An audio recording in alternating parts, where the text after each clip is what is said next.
Les combats gagnent en intensité ce lundi en Syrie. L'armée syrienne a bombardé des bastions rebelles à Alep et dans la province de Deraa. Homs et Damas sont aussi le théâtre d'affrontements. À la frontière avec la Turquie, la tension perdure. Un nouvel obus syrien a été tiré. Riposte immédiate de l'armée turque. Ban Ki-moon a mis en garde contre l'escalade extrêmement dangereuse du conflit à cette frontière. Le secrétaire général des Nations Unies a aussi appelé les donateurs à plus de générosité pour aider la population.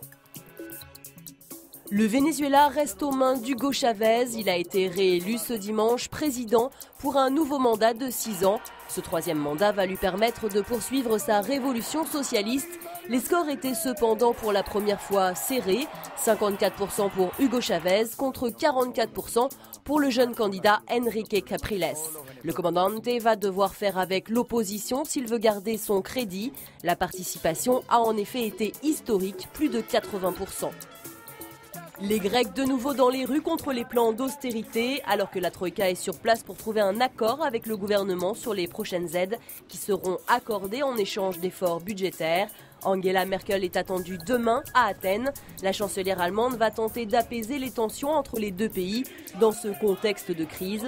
Plus de 6500 policiers ont été mobilisés pour sa venue. Il était considéré comme le père du multipartisme. L'ancien président algérien Chadli Benjedid a reçu un dernier hommage solennel.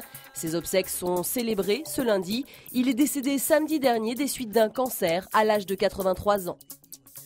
Deux généticiens se sont vus décerner le prix Nobel de médecine, un Britannique et un Japonais, pour leurs travaux sur la réversibilité des cellules souches. Cela permet de créer tout type de tissu du corps humain, une révolution.